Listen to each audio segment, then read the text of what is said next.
이재명 대통령과 김민석 국무총리 관계부터 한번 말씀을 드려보겠습니다. 이 책이 새 정부의 국무총리가 대통령을 주제로 해가지고 얼마 전에 나온 책입니다. 여러분, 제가 출판사 한 20년 가까이 운영하는데 현직 국무총리가 저자인 경우도 드물고, 그죠? 그 다음에 현직 국무총리가 현직 대통령을 주제로 해서 책을 낸 경우도 저도 흔히 하는 말로 머리털 나고 처음입니다. 앞으로도 이런 일은 거의 없을 것 같아요. 대통령의 책을 낸 출판사는 좀 있죠.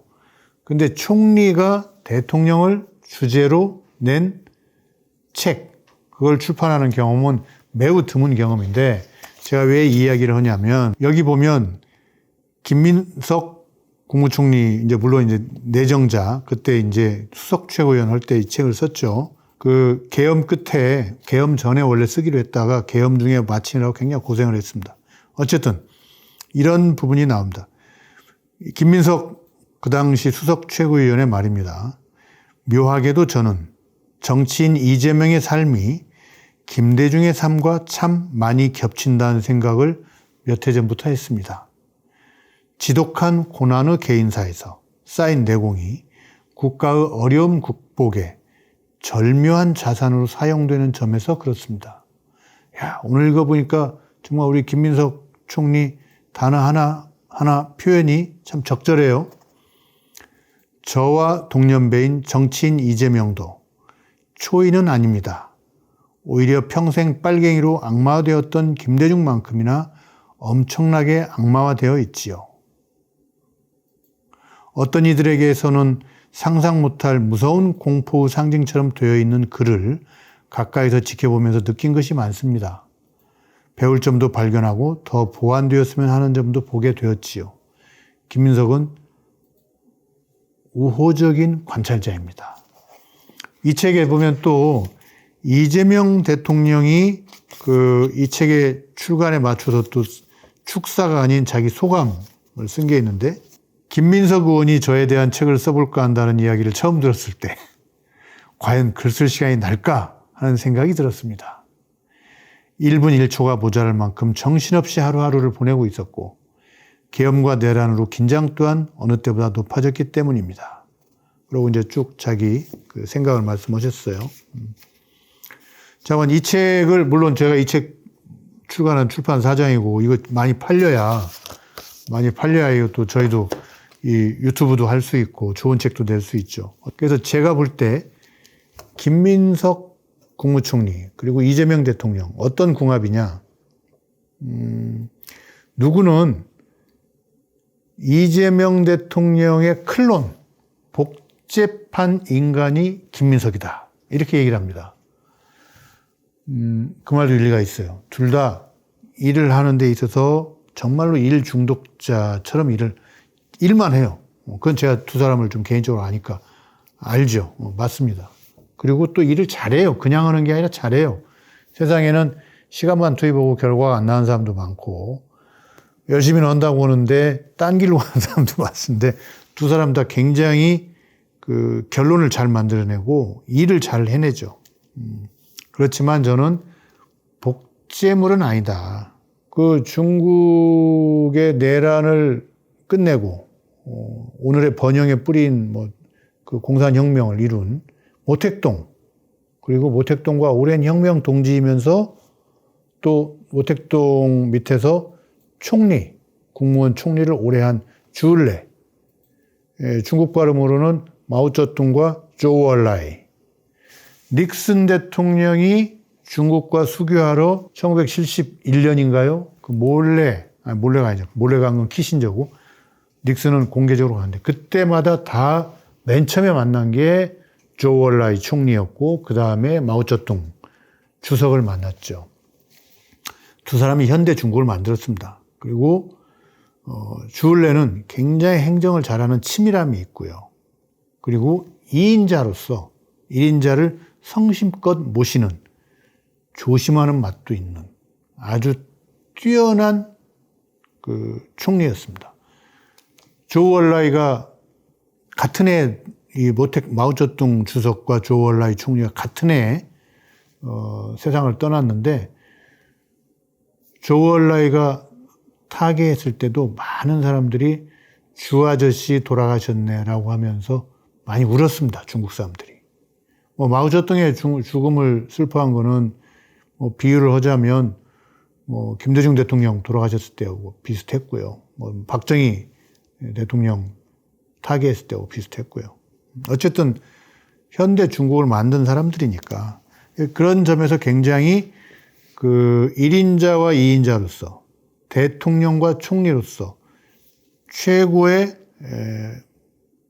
베스트 궁합을 좀 가진 사람들이 아닌가. 그런데 김민석 총리는 도시스럽고 서울대 나왔고 또 집안도 좀 괜찮잖아요. 그 어머님이 민가협 회장도 오래 해주실 정도로 넉넉한 집안이고, 우리 이재명 대통령은 여러분 다 아시다시피 어려움의 극치죠. 그리고 계속 탄압받았고, 어쨌든 두 사람이 이제 환갑 넘어가지고 새로운 정부의 대통령과 총리로 만나서 이렇게 앞으로도 버디 무비를 잘 만들어갈 거를 저는 기대하고 있고 예측합니다. 그런데 그걸 또 바라보는 재미도 있습니다. 여러분도 앞으로 국정 운영을 일로도 보지만 사람 간의 관계에서 본다면 그런 측면에서 한번 두 사람이 어떤 버디 무비를 만들어 가는가, 이런 것도 한번 봐주시면 좋겠습니다. 또 하나, 충청남도의 삼선 의원으로서 사실 중앙무대에서는 별로 알려지지 않았던 강훈식 비서실장이 이번에 전국적인 스타가 됐어요. 청와대 대통령실 안에서는 또 대통령과 비서실장이 또 이 부창부수의 관계 같은 그런 사이죠. 저는 강훈식 실장하고 올 초에 한 2번 봤어요. 이 일로 본 게 아니고, 이제 그분이 한때 충남지사의 뜻을 갖고 있었고, 그래서 이제 충남 발전 비전에 대한 책을 기획하고 저희하고 좀 했었죠. 그러다가 이제 선대위부터 시작해서 큰 일, 중책을 맡으면서 그 일은 일단 유보가 됐는데 아마 충남지사 못 나가겠죠. 대통령 비서실장 계속 해야죠. 내년 선거 때까지만 하고 말 건 아니고. 어쨌든 그때 얘기를 들어보니까 정말 이게 또 충청도판 이재명이에요. 아산 국회의원인데 아산에서 학교를 많이 다닌 것도 아니고 대전이나 서울로 많이 떠들어갔고, 대학도 좋지도 흔히 저는 좋은 대학 나쁜 대학 없다고 보고 점수가 높은 대학과 낮은 대학이 있다고 보는데, 그 당시 20살짜리 대상으로 어쨌든 점수가 높지도 낮지도 않은 건국대학 출신이고, 아무것도 없이 선거 3번 나가서 다 떨어지고 2번 떨어져서 8년 동안 고생을 많이 했죠. 흔히 하는 말로 선거 몇 번 나가서 떨어지면 아무것도 남는 게 없다고 하잖아요. 저하고 해장국 먹으면서 얘기를 해주는데, 그런 어느 날 정말로 돈이 떨어져가지고 누구를 높으신 분을, 그러니까 이제 사회적으로 높으신 분을 만나서 돈 10만 원을 구워온 얘기를 하는데 눈물 나더라고요. 그 얘기는 제가 나중에 책을 쓰게 되면 쓰겠습니다. 어쨌든 올해 초에 만났으니까 3선 의원이잖아요. 근데 지금도 국회의원이 되지 못하고 낙선거사 일대의 마음을 갖고 있더라고요. 흔히 얘기하는 초심, 그리고 그 어려움들을 겪어낸 거. 이재명 대통령하고 공통점이 있다면 또 전략적 개념도 있어요. 어쨌든 자기하고 아무런 관계가 없는 강훈식 의원을 비서실장으로 쓰고, 그렇죠. 비서실장은 제일 가까운 사람이고 모든 걸 다 보여야 되는데, 강훈식 의원도 비서실장 좋긴 하지만 국회의원 관두고 가야 되잖아요. 겸직이 안 되잖아요. 거기도 갔는데, 그렇게 갔는데 나이 차는 한 10년쯤 나고, 은연중 세대교체에 대비하는 의미도 있고 여러 가지로 의미가 있는데, 어쨌든 그런 충청도판 이재명과 진짜 이재명이 청와대에서, 조만간 청와대 이사 가겠죠. 청와대에서 대통령과 비서실장으로서 또 어떤 콤비 플레이를 얼마나 잘 이끌어갈지 저는 굉장히 궁금합니다. 국정기획위원회가 출범이 됐죠. 저희 메디치미디어 저자들이 몇 분 들어가셨습니다. 아마 단일 출판사로는 가장 많지 않은가 싶은데, 여러분 잘 아시는 수축사회의 저자 홍성국 전 의원, 원래 저희하고 경제를 중심으로 한 밀에서 5권을 쓰고 이제 민주당에서 영입인사로 모셔갔죠. 그리고 이제 지금은 선출직 선거는 안 나가겠다고 하신 분인데, 어쨌든 수축사회 홍성국 저자가 국정기획위원회에 들어가 있고, 또 아까 말씀드린 임은정 검사도 들어갔더라고요. 그리고 AI 혁명의 송경희 저자, 엊그저께 나왔죠. AI에 대해서 국가정책을 어떻게 펴야 되는가를 이분이 얼마 전까지 과기정통부 1급 여자로서 행정고시 합격하고 1급 공무원으로 있다가 윤석열 정부에서 어느 날 장관이 불러가지고 사표 쓰시오 해서 나온 억울한 케이스인데, 거기에 굴복하지 않고 이때다 싶어가지고 AI 공부를, 원래도 AI 담당 실장했는데 열심히 해가지고 책을 썼습니다. 얼마 전에 국회에서 포럼도 하고 많이들 주목을 받았죠. 하정우 AI 수석과 함께 저는 민간에서는 하정우, 공무원 출신 중에서는 송경희 두 분이 앞으로 우리나라 AI 정책을 이끌어가면 좋겠다라고 생각을 하고 있습니다. 어쨌든 송경희 실장도 국정기획위원회에 들어갔고요. 그 다음에 이제 미국 정치 전문가인 경희대 안병진 선생 책을 저희랑 2권 미국 정치에 대해 썼죠. 그리고 연세대 사회학과의 김호기 교수도 역시 저희가 많은 책을 썼습니다. 또 하나 아직 안 나왔는데요. 항공우주 산업을 통해서 한국의 첨단 산업을 발전시키자는 주장을 펴는 분이 계십니다. 박종승 소장님, ADD 국방과학연구소, 여기서 이제 현무 미사일 이런 거 만드신 분이에요. 기계공학과 나와서 직접 무기를 만드신 분인데 이제 행정직으로 ADD 국방과학연구소의 소장을 하시다가 지금은 퇴직하신 분인데, 이분도 이번에 국정기획위원회에 들어갔습니다. 기지부 차관 출신의 김용범, 이분이 이제 대통령 정책실장도 했죠. 이분도 국정기획위원회 부위원장으로 참여하고 있는데, 저희 피렌체 식탁의 새로운 국제통화, 그러니까 지난번에 그 부분을 굉장히 시청자 여러분들이 좋아하시던데, 달러는 약해지고 중국 위안화는 아직 대안이 아닌 상태에서 새로운 기준의 국제통화를 하나 만들자. 인공적인 국제통화를 하나 만들자. 그런 제안을 하셨던 분입니다. 이분도 또 발탁이 되어서 저희가 기분이 좋습니다. 메디치미디어의 저자 중에서 김민석 국무총리 내정자입니다.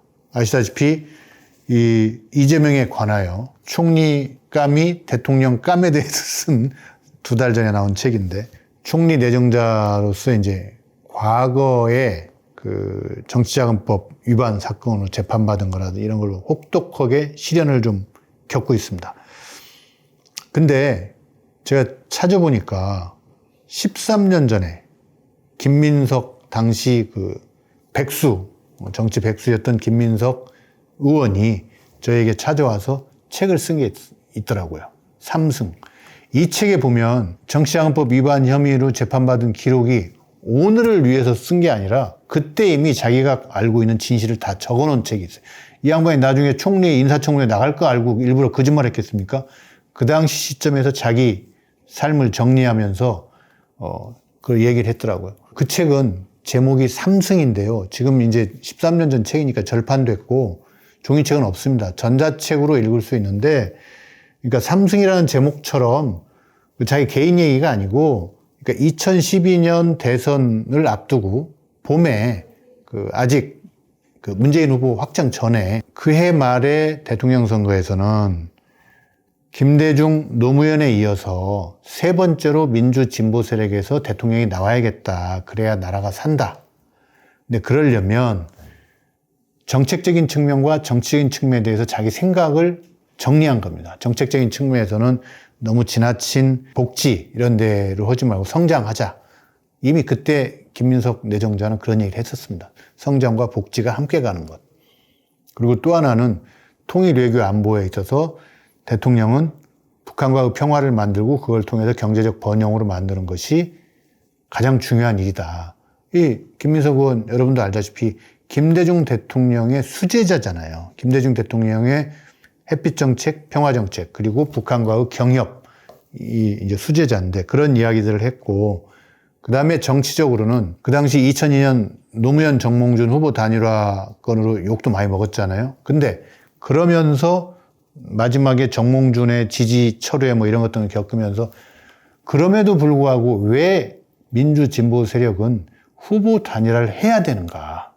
그래야만 이긴다는 그 과정을 일종의 학문처럼 철저히 분석해서 적어놓은 책입니다. 저는 이번에 그 책을 보고 그래서 작년 총선 때나 이번 대선 때 민주당과 이재명 대표가 그렇게 지역구 국회의원 선거에서도 후보 단일화 많이 이뤄냈잖아요. 뭐 진보당이나 이런 데하고.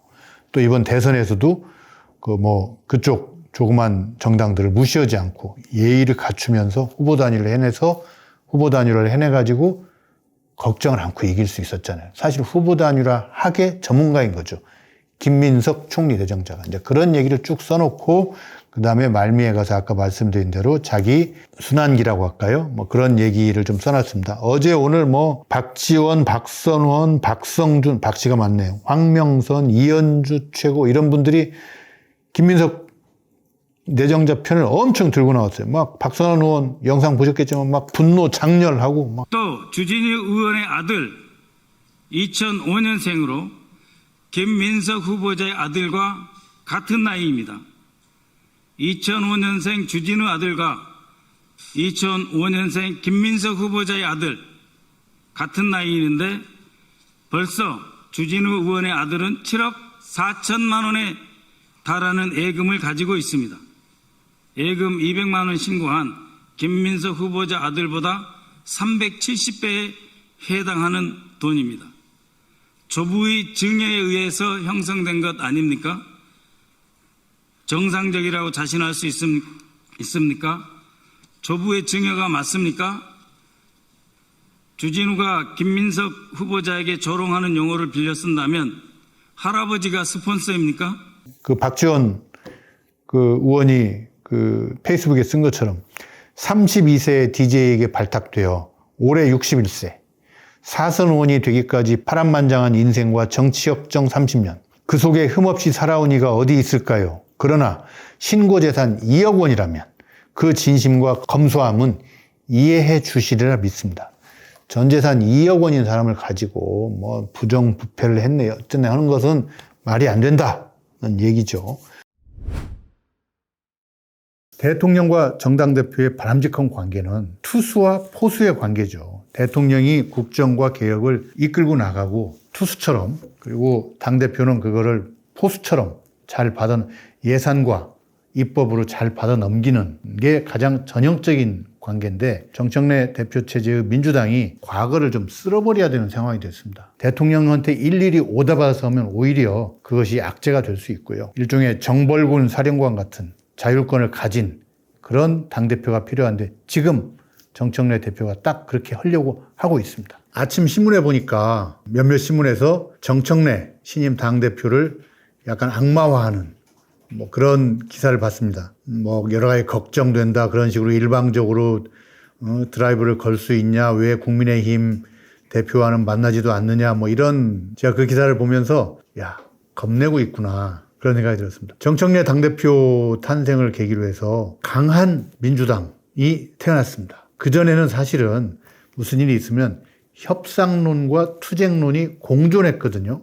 그래서 어떤 경우는 협상하고 어떤 경우는 투쟁한다는데, 정청래 당대표가 되면서 싹 걷어치우고 일단 30년 동안 밀린 개혁, 사실 검찰개혁 얘기가 언제부터 나왔습니까? 30년 동안 밀린 개혁 일사천리로 하겠다. 추석 전에 검찰청을 쪼개서 혁파하겠다는 게 분명한 목표지 않습니까? 저는 이거의 가능성이 상당히 높다고 보는 게, 정청래 대표가 이제는 능숙해요. 사실 이재명 대통령도 능숙하지만 능숙해.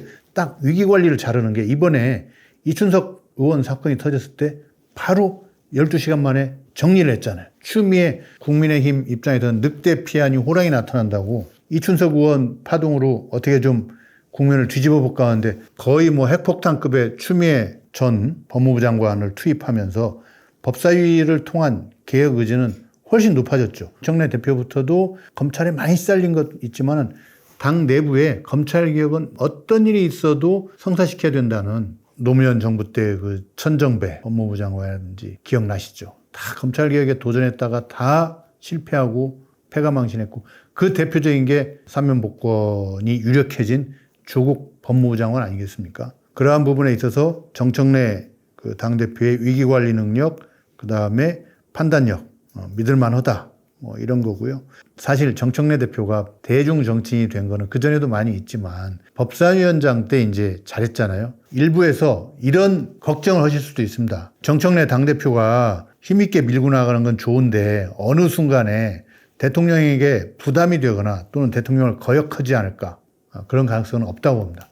이재명 대통령을 잘 받들 것입니다. 제가 아는 정청래 대표는 싸우는 사람 같지만 실제는 장비 같은 외모에 제갈량 같은 지혜가 있는 사람입니다. 이렇게 개혁의 완성을 위한 최고의 호조건을 갖추기까지 일 잘하는 대통령, 거대 여당이 탄생하기까지 어려웠죠.